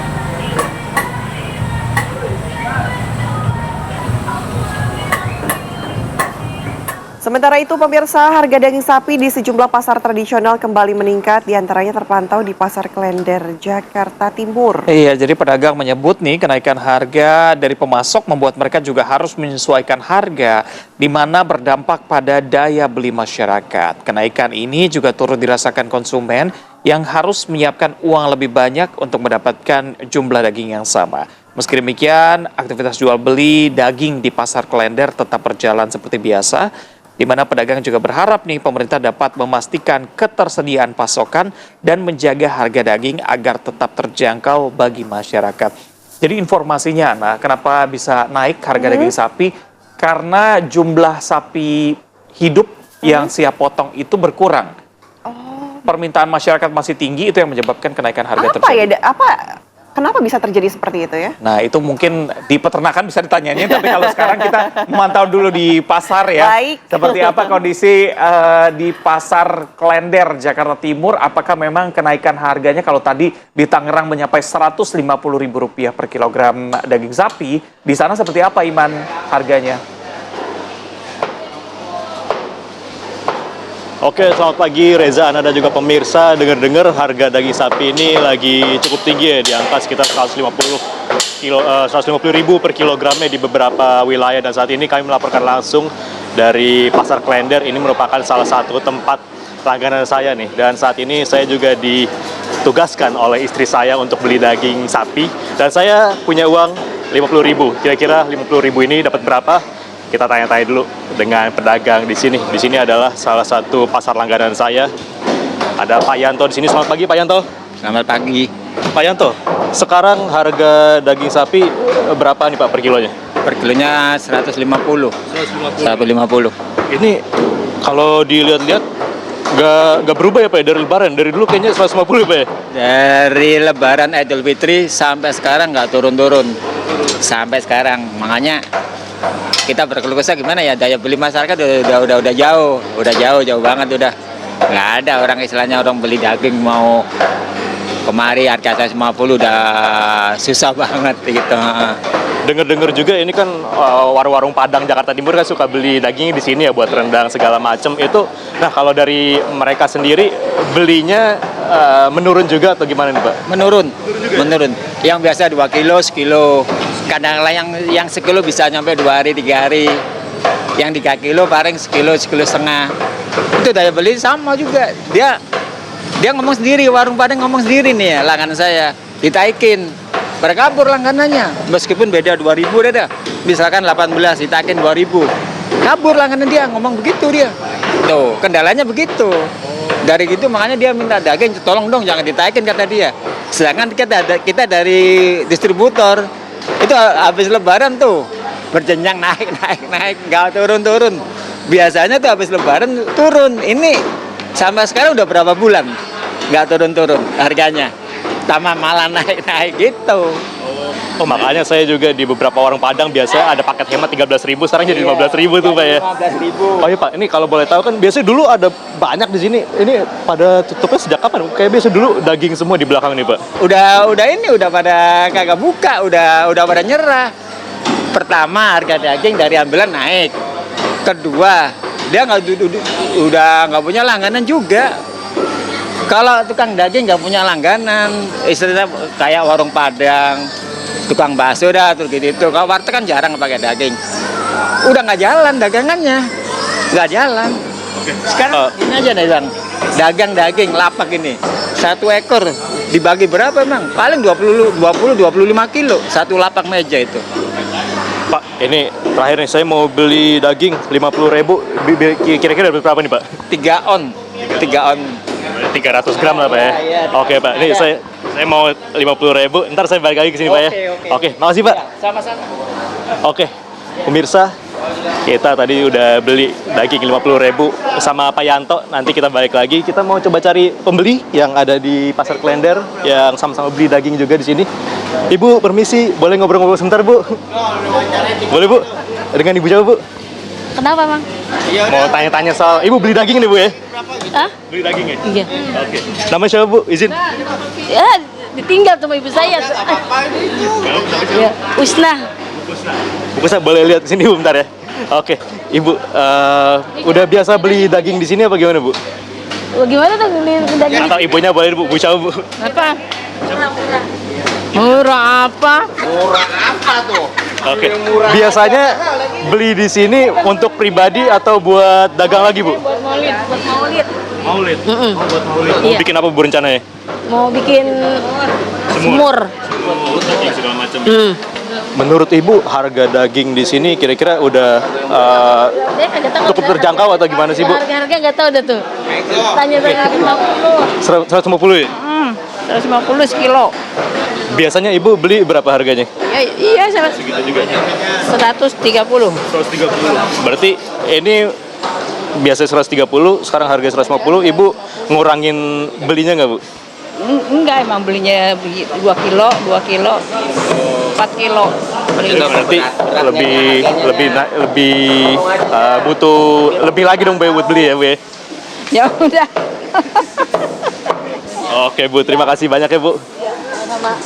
Biasanya orang-orang beli 130, kemudian sekarang harganya jadi 150. Oke, saya mau ambil lagi daging yang tadi saya beli di Pak Yanto. Tapi kayaknya belum siap ya Pak tadi ya? Oke, nanti setelah ini kita akan balik lagi deh ke warungnya Pak Yanto. Sementara itu, Ana, Reza, kita kembali ke studio. Terima kasih laporan Iman Fajar dari Pasar Klender Jakarta Timur. 50.000 cuma dapat 3 ons. Gimana dong, Zah? Makanya mungkin ibu-ibu mau bergeser belanjanya ke Asep Bawang mungkin. Enggak deh, terima kasih. Enggak ada, beda pasar ternyata. Terima kasih ya Iman atas laporannya. Kita jeda terlebih dahulu ya.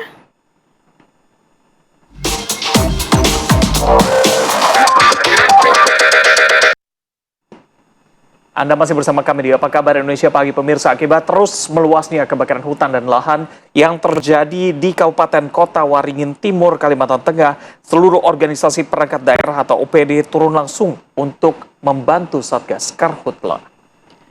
Penanganan kebakaran hutan dan lahan di Kabupaten Kota Waringin Timur kini memasuki kondisi yang semakin mengkhawatirkan. Titik kebakaran bermunculan termasuk sejumlah wilayah di sekitar perkotaan Sampit. Kondisi ini membuat petugas pemadam mulai menghadapi keterbatasan dalam penanganan di lapangan, terutama masalah minimnya pasokan air. Pemerintah menargetkan upaya penanganan dapat semaksimal mungkin dilakukan, khususnya untuk mengendalikan karhutla di wilayah perkotaan.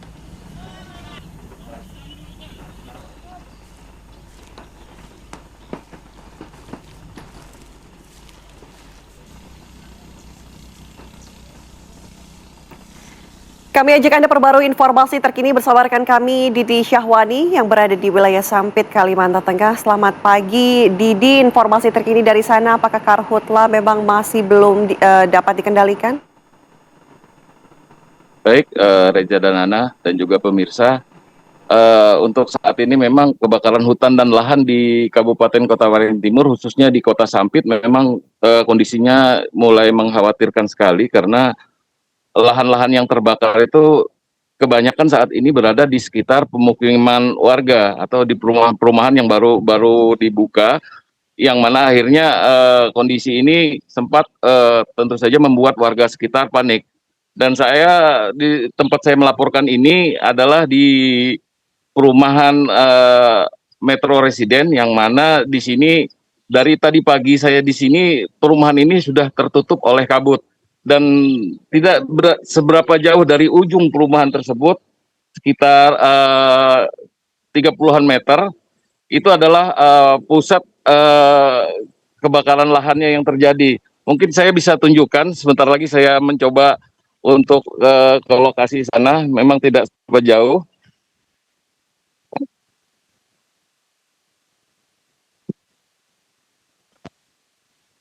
Dan inilah lokasi kebakaran lahan tersebut. Dari ujung perumahan, lokasi hanya berjarak sekitar kurang lebih 20-an meter. Nah, kita lihat di sini bagaimana kondisinya saat ini. Ini kemarin telah dilakukan pemadaman dengan cara waterbombing. Kemudian setelah melakukan sorti sebanyak 3 atau 4 kali, kemudian dilanjutkan oleh Satgas Darat, yaitu yang melakukan pendinginan di sekitar lokasi. Namun hingga pagi ini ternyata api tidak benar-benar padam, karena kondisi lahan gambut mempunyai karakteristik yang khusus, yang mana pemadamannya harus dilakukan dengan menggunakan atau memerlukan air yang banyak, sebab di gambut kedalaman hampir 3 meter ini setidaknya api masih hidup di dalam tanah, walaupun di atas permukaan mungkin seperti saat ini mungkin sudah sudah terlihat padam, namun kenyataannya dari dalam tanah masih hidup dan ini cepat sekali merambatnya. Ana. Baik, Didi, informasi yang kami dapatkan dari media sosial terlihat anak-anak sebagian masih berangkat ke sekolah. Apakah memang ada putusan resmi begitu ya untuk melakukan pembelajaran jarak jauh melihat memang kondisi terkini yang cukup parah begitu untuk aktivitas luar ruangan? Memang untuk saat ini pemerintah Kabupaten Kota Waringin Timur melalui Dinas Pendidikan setempat belum melakukan libur sekolah atau sekolah dengan cara online. Namun sekarang ini ada pemunduran masuk sekolah yang biasanya pukul 6.30 sekarang menjadi 7.30 atau dimundurkan selama 1 jam. Namun kemarin kami mendapat informasi bahwa ada kemungkinan jika keadaan ini terus berlanjut, maka sekolah-sekolah akan diliburkan. Reja. Oke, Didi, kami juga ingin tahu dengan kabut asap yang setebal ini, begitu ya tentunya kami juga khawatir dengan Anda mengganggu penglihatan, mengganggu pernafasan, begitu bagaimana masyarakat kemudian beraktivitas, apakah mereka masih diharuskan untuk beraktivitas menjalankan roda ekonomi seperti biasanya atau seperti apa? Ya, memang untuk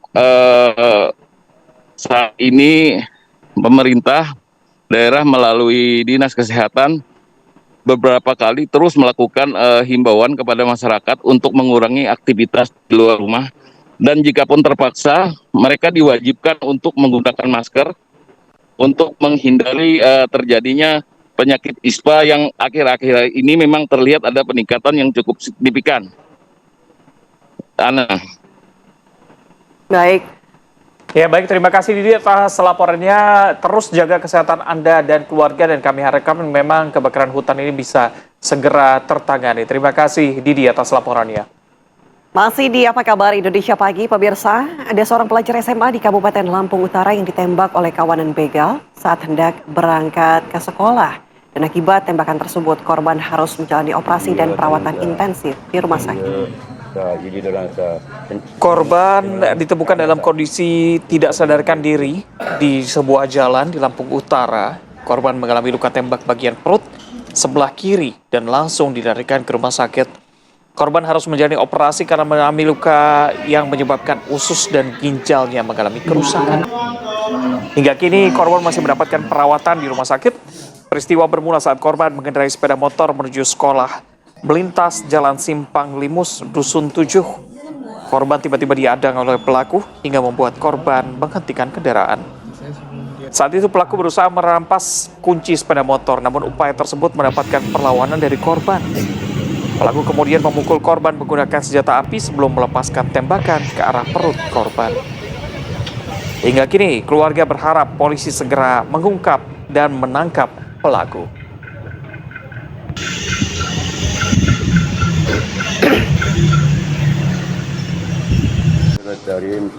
Kita ke Tasikmalaya, Jawa Barat, pemirsa, di mana ada seorang pria yang tewas dibacok tetangganya dengan sebilah golok usai terjadi cekcok terkait dengan sengketa batas tanah.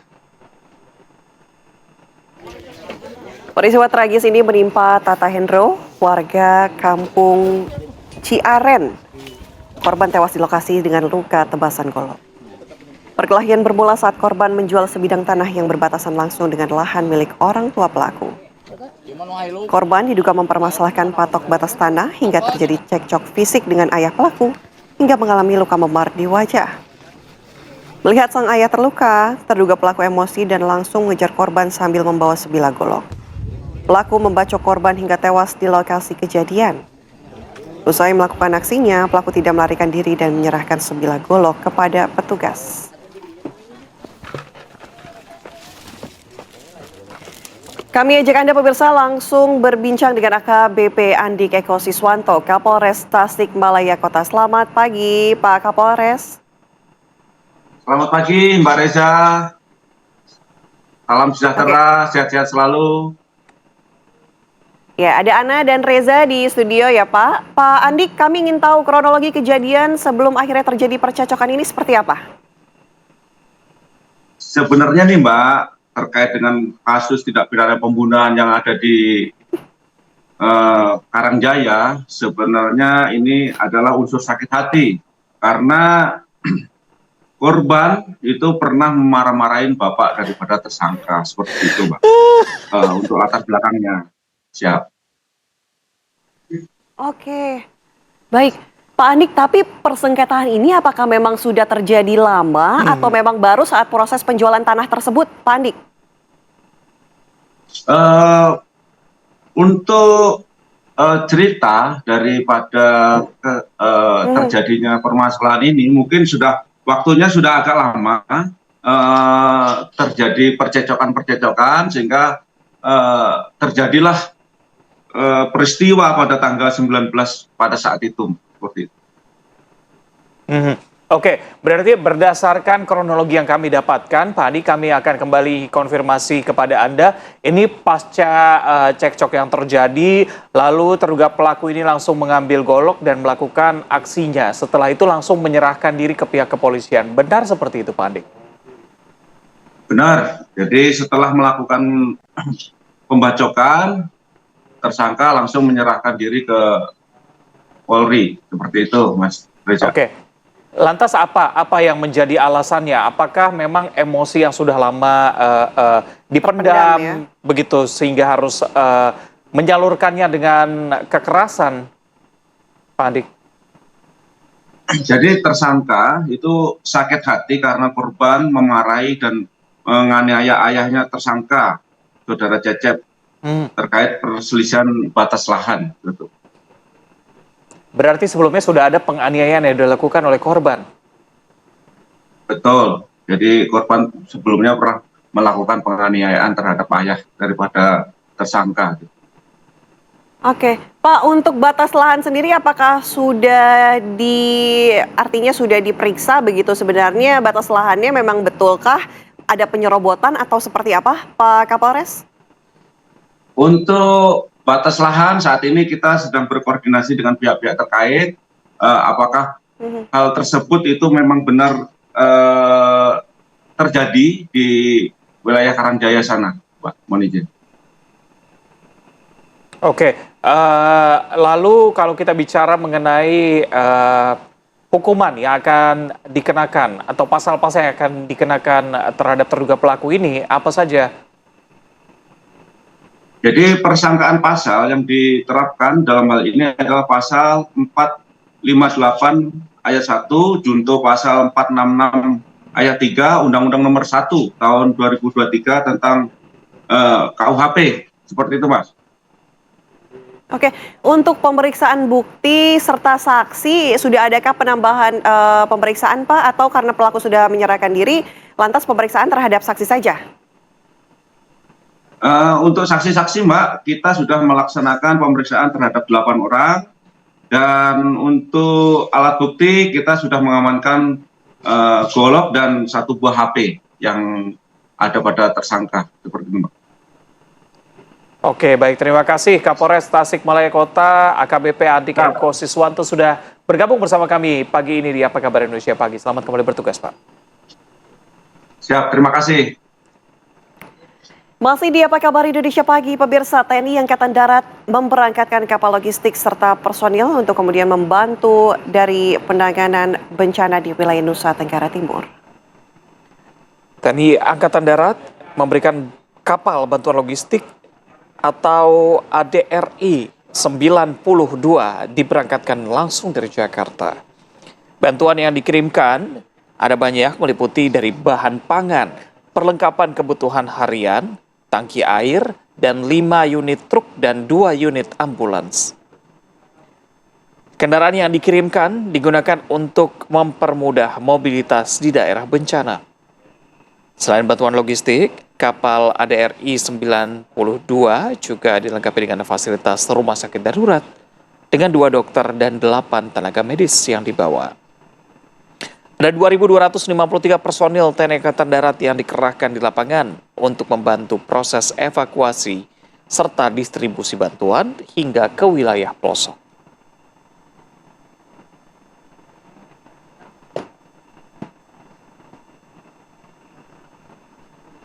kita selalu harus punya napas panjang. Ya, kalau cuma one hit kirim selesai, saya kira alam penderitaan saudara-saudara kita akan terus berlanjut dalam beberapa bulan ke depan. Jadi kami di kapal ini kita menyiapkan logistik, beras sampai minyak goreng, pampers, pembalut wanita, tangki air. Kita juga kirim 5 truk dan 2 ambulan dan lain sebagainya. Nanti rekan-rekan media silakan lihat. Dan saya kira ini juga terus kita akan evaluasi. Saya kira 2-3 bulan ke depan atau sebulan ke depan kita akan berpikir lagi kira-kira apa yang diperlukan di sana. Tidak hanya TNI Angkatan Darat, tapi TNI Angkatan Udara juga kembali mengirimkan bantuan logistik untuk korban gempa di Nusa Tenggara Timur. 42 ton bantuan dikirim dari Lanut Halim Perdana Kusuma menuju Labuan Bajo dan Maumere. Bantuan diangkut menggunakan pesawat dengan tujuan Labuan Bajo dan pesawat Hercules serta Boeing tujuan Maumere. Logistik yang dikirim meliputi kebutuhan pokok, makanan siap saji, tenda pengungsi hingga selimut. Bantuan selanjutnya akan diteruskan dari Labuan Bajo dan Maumere menuju posko bencana dan wilayah terdampak.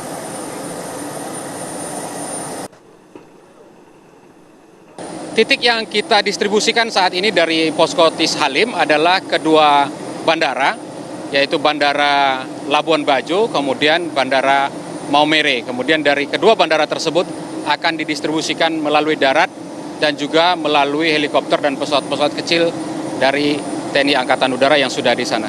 Kira-kira logistiknya berupa apa aja Pak dari TNI? Dari TNI, logistik yang diberikan adalah berupa kebutuhan pokok, makanan siap saji, kemudian ada beberapa tenda juga, kemudian selimut yang bisa langsung digunakan oleh para korban yang ada di sana. Sementara itu, pemirsa, KRI Hiu Dam 34 milik TNI Angkatan Laut melakukan pendropingan bantuan korban gempa Flores berupa obat-obatan, perlengkapan balita hingga makanan siap saji ke lokasi gempa di Flores. Bantuan yang dibawa KRI Hiu diletakkan atau diberikan ke Pulau Palue, Pemanah, dan Riung yang merupakan daerah terisolir yang hanya bisa dijangkau melalui jalur laut. Dalam upaya penanggulangan gempa Flores, TNI Angkatan Laut telah mengerahkan 3 KRI dan 2 pesawat belly belt untuk proses evakuasi dan drop bantuan. KRI Bung Hatta yang membawa satuan setingkat batalion juga telah bergerak menuju Flores dengan membawa bantuan 1 kompi personil marinir dan 1 kompi personil tenaga medis. TNI AL juga kembali menyiagakan 2 KRI lainnya yang sewaktu-waktu diperlukan dalam proses tanggap darurat gempa Flores.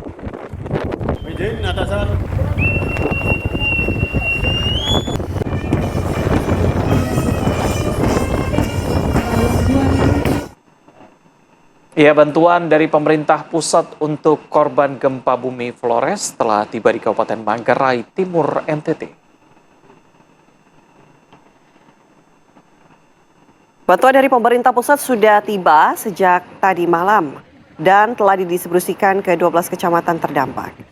Bantuan berupa sembako, tenda, selimut, pakaian bayi, bersumber dari Presiden dan BNPB Nasional serta lembaga dan individu yang peduli. Data terbaru Posko Tanggap Darurat Bencana Gempa Bumi Manggarai Timur, total korban meninggal dunia sebanyak 27 orang hingga Kamis pagi. Luka berat 239 orang, luka ringan 404 orang. Selain itu ada 339 ibu hamil yang terdampak, sementara rumah warga mencapai 14.906 unit yang rusak. Saat ini, total warga yang mengungsi di Manggarai Timur mencapai 31.000 jiwa. Mereka menempati 4 posko pemerintah dan ratusan posko mandiri. Para pengungsi belum berani kembali ke rumah. Selain karena sebagian rumah mereka rusak berat, warga juga khawatir gempa susulan yang masih terjadi.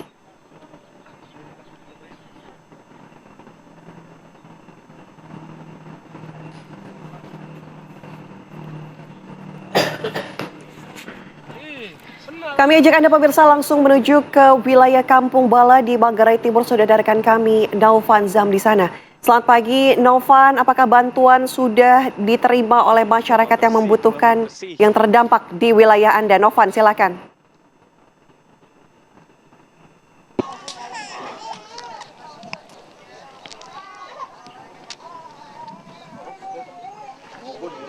Ya, selamat pagi Novan.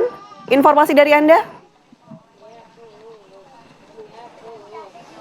Ya, Ana, Reza, dan juga pemirsa, saat ini kami berada di Desa Gololero, Kampung Bala, di mana di sini ada di Manggarai Timur, di mana memang sejak pagi tadi tercatat setidaknya sudah ada 4.256 kali gempa susulan yang kami rasakan juga di desa ini, dan juga sejak dini hari pagi tadi setidaknya ada 2 kali hingga 3 kali gempa susulan yang ada di lokasi ini, di mana kekuatannya mencapai hingga 4,0 sampai dengan 5,3 skala Richter yang ada di lokasi ini. Oleh sebab itu memang kondisi yang ada di desa ini masih juga dipenuhi oleh bangunan-bangunan yang rubuh, kemudian juga material-material yang masih tersebar di jalanan yang belum bisa dibereskan oleh pemilik rumah atau warga yang ada di lokasi, dikarenakan ketakutannya akan adanya gempa susulan lagi yang bisa mengakibatkan rubuhan-rubuhan atau runtuhan lainnya yang bisa membahayakan warga ataupun keluarga yang ada di Kampung Bala ini. Kemudian pemirsa, aktivitas warga yang berada di desa ini mulai dari mereka masih berada di luar ruangan, dikarenakan mereka masih takut untuk berada di dalam rumah mereka. Takutnya nanti akan ada gempa susulan yang kencang yang mengakibatkan mereka bisa tertimpa material-material rumah mereka, ataupun mereka harus terburu-buru untuk bisa keluar ruangan yang mengakibatkan bisa terjadinya kepanikan. Mereka masih merasakan dari gempa yang menimpa mereka pada 15 Agustus lalu, di mana gempa tersebut mengakibatkan rumah yang telah mereka bangun dan juga huni selama bertahun-tahun ini rubuh. Kemudian pemirsa, saat ini masyarakat juga masih menggunakan makanan cadangan pribadinya selama 1 minggu ini, kurang lebih sejak 15 Agustus lalu. Walaupun memang sudah ada bantuan dari pemerintah pusat yang datang ke NTT, di mana saat kami mengunjungi rute yang kemarin sudah banyak truk logistik yang ada dari berbagai instansi, dari pemerintah maupun dari pihak swasta yang ada di Ruteng. Kemudian juga bantuan dari TNI serta lembaga terkait sudah datang di Labuan Bajo, yang di mana itu adalah lokasi terdekat dari Manggarai Timur ini. Dan juga surat pernyataan kebutuhan pemerintah oleh Manggarai Timur juga sudah dikeluarkan, di mana dalam surat tersebut sudah ada kebutuhan tenda sembako, kebutuhan untuk anak dan juga lansia, serta memang adanya butuh bantuan mobil double cabin, dikarenakan daerah ini merupakan daerah terisolasi yang jalannya itu sangat sulit untuk diakses, jalannya terjal sekali untuk bisa mengakses ke lokasi ini. Jadi memang sangat diperlukan mobil double cabin tersebut untuk bisa mendistribusikan logistik bantuan ke daerah ini. Dan inilah yang sangat ditunggu oleh warga yang berada di Kampung Bala ini, agar pendistribusian logistik bisa menyebar segera hingga ke lokasi ini, dikarenakan memang sangat sulit untuk bisa mencapai titik ini. Jalannya sangat terjal, kemudian juga tanjakan yang cukup curam, mengakibatkan pendistribusian logistik ke daerah ini masih ditunggu dan masih dinantikan oleh warga Kampung Bala ini, Reza dan juga Ana. Oke, Naufan, tadi Anda katakan gempa susulan terus terjadi di sana. Sejak Anda sampai di sana, mungkin Anda juga bisa mengamati bagaimana rumah-rumah warga. Apakah memang dari gempa susulan yang memang kekuatannya masih cukup tinggi, ini menambah jumlah kerusakan di sana, Naufan?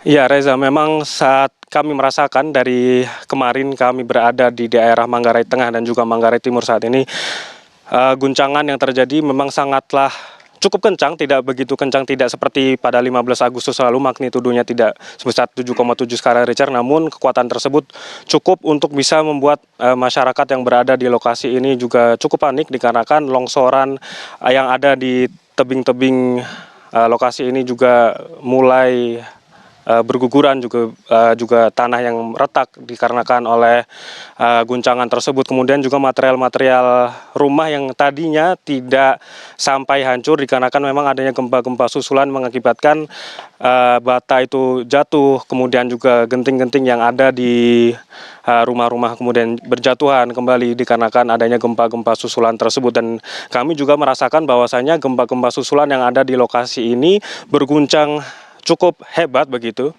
dan kemudian mengakibatkan warga-warga yang ada di lokasi harus keluar ruangan atau bisa melanjutkan aktivitasnya di luar ruangan. Begitu, Reza.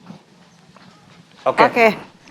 Novanzam, kami juga ingin tahu bagaimana masyarakat kemudian merasakan gempa hebat tersebut dan apa yang paling dibutuhkan saat ini. Mungkin Anda bisa berbincang dengan salah satu korban bencana gempa?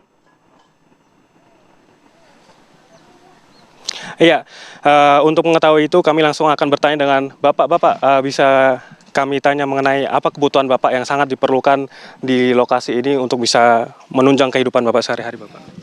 Terima kasih kesempatan yang diberikan.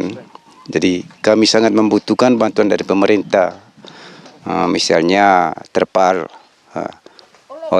misalnya terpal, tenda-tenda itu harus siap. Menurut kami mungkin ada bantuan dari pemerintah setempat atau dari pemerintah siapa saja. Terus untuk makanan, jadi untuk sembako, jadi kami atas inisiatif sendiri, maka kami ini bisa makan, minum. Jadi mungkin untuk kedepannya atau mulai hari ini barangkali bisa pemerintah untuk bisa menangani seperti apa kehidupan kami sementara ini. Ya, terima kasih Bapak. Semoga pendistribusian segera ke Kampung Bala ini Bapak ya. Yaitu pemirsa tadi perbincangan apa yang dibutuhkan oleh warga setempat dikarenakan memang masih menunggu pendistribusian di Kampung Bala ini. Ana dan juga Reza. Baik, ya Novan, pengiriman bantuan baik itu dari pemerintah pusat, pemerintah daerah, TNI, Angkatan Darat, Laut dan Udara memang sudah dalam perjalanan ke sana, pendistribusian yang sedang dilakukan. Terima kasih. Kita bergeser ke rekan kami di Kabupaten Sika, NTT, ada Taufik Koban yang siap melaporkan juga. Taufik, bagaimana kondisi terkini di sana kalau dilihat di lokasi Anda melaporkan banyak sekali warga yang berada di sana. Apa yang sedang dilakukan? Apakah memang sempat terjadi gempa susulan juga beberapa waktu lalu? Ya, Reza dan Ana, saat ini saya berada di pengungsian Samador. Di belakang saya ini masyarakat tengah antri untuk makan pagi. Dan memang gempa susulan masih terus terjadi dan terasa hingga malam tadi. Ini hari tadi masih cukup terasa. Namun demikian, Reza, Ana, pasca diguncang gempa Sabtu lalu hingga saat ini, distribusi bantuan dari pemerintah, dari pemerhati terus berdatangan, dan bantuan yang berdatangan dari luar Pulau Flores ini langsung didistribusikan ke sejumlah lokasi pengungsian, baik yang ada di pengungsian terpusat maupun yang ada di pengungsian mandiri. Di pengungsian terpusat misalnya di Gelora Samador, kebutuhan di pengungsi pantauan kami terlayani dengan baik, mulai dari tenda, alat tidur, kebutuhan permakanan, perlengkapan bayi balita, dan air bersih cukup untuk masyarakat yang mengungsi di sini. Dan mereka berharap gempa susulan bisa berhenti dan tidak terjadi lagi sehingga mereka bisa kembali ke rumah untuk beraktivitas sebagaimana mestinya. Reza, Ana. Oke, saat ini bagaimana dengan kebutuhan air, makanan, listrik? Karena bantuan sudah terdistribusi begitu ya. Kami lihat juga ada masyarakat yang sudah bisa mendirikan tenda begitu. Bagaimana apa kebutuhan krusial yang saat ini memang belum didapatkan oleh masyarakat di sana? Ya, di sejumlah lokasi pengungsian lainnya, khususnya di daerah-daerah yang masih terisolir, seperti di wilayah-wilayah kecamatan di pegunungan, mungkin pemantauan kita bahwa alat berat yang menjadi ketiadaan alat berat hingga akses untuk perjalanan ke lokasi-lokasi itu menjadi terhambat. Namun demikian, pemerintah tetap berupaya untuk terus mendistribusikan bantuan kepada warga-warga terdampak.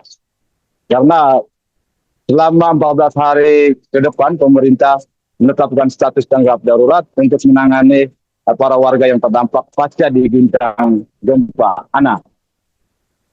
Oke, Taufik, bantuan secara fisik memang sudah diterima, tapi bagaimana dengan trauma healing, terutama bagi anak dan juga perempuan? Apakah masih terus dilakukan di sana? Ya, Reza, sejak hingga hari kemarin bantuan psikis berupa trauma healing terus dilakukan selain dari pemerintah, NGO dan juga pemerhati terus melakukan trauma healing untuk ibu-ibu, anak-anak sehingga mereka mengurangi dampak stres yang dialami pasca terjadi gempa.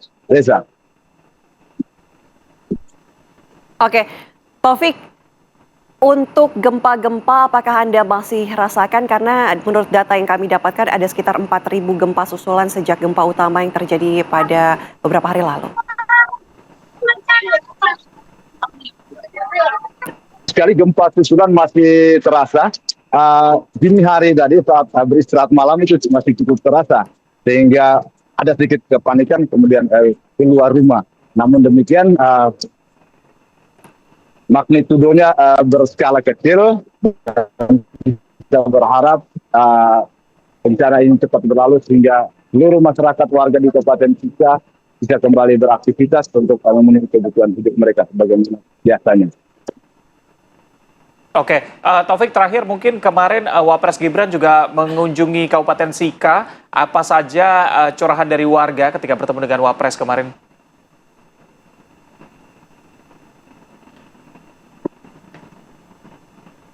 Ya, curahan warga selain menyampaikan kondisi mereka, memberikan apresiasi kepada pemerintah, mereka juga berharap agar pemerintah bisa memulihkan kembali kondisi pembangunan infrastruktur seperti sekolah-sekolah, kemudian gedung-gedung, agar bisa aktivitas bisa kembali. Dan mereka berharap badai ini cepat berlalu sehingga masyarakat bisa kembali ke rumah. Mereka sangat tenang, pemerintah melalui Wapres datang mengunjungi menjadi obat tersendiri untuk masyarakat yang terdampak. Baik, terima kasih laporan Taufik Koban dari Kabupaten Sika NTT. Sebelumnya juga ada Naufan Zam yang mengabarkan langsung dari Nusa Tenggara Timur. Terima kasih rekan-rekan, jaga kesehatan selalu, jaga diri selalu. Kami doakan yang terbaik untuk kalian semua. Terima kasih, selamat pagi.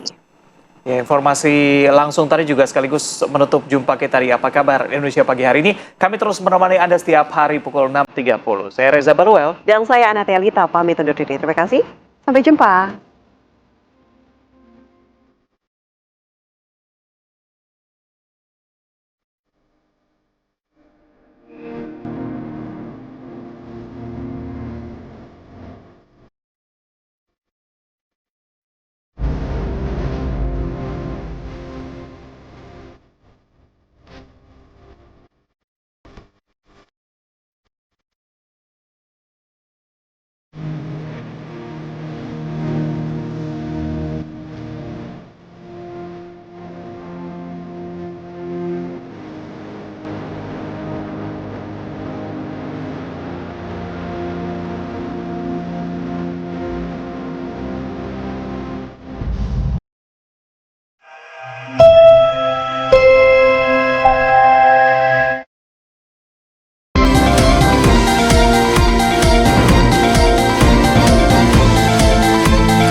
Anda baru saja menyaksikan Apa Kabar Indonesia Pagi, didukung oleh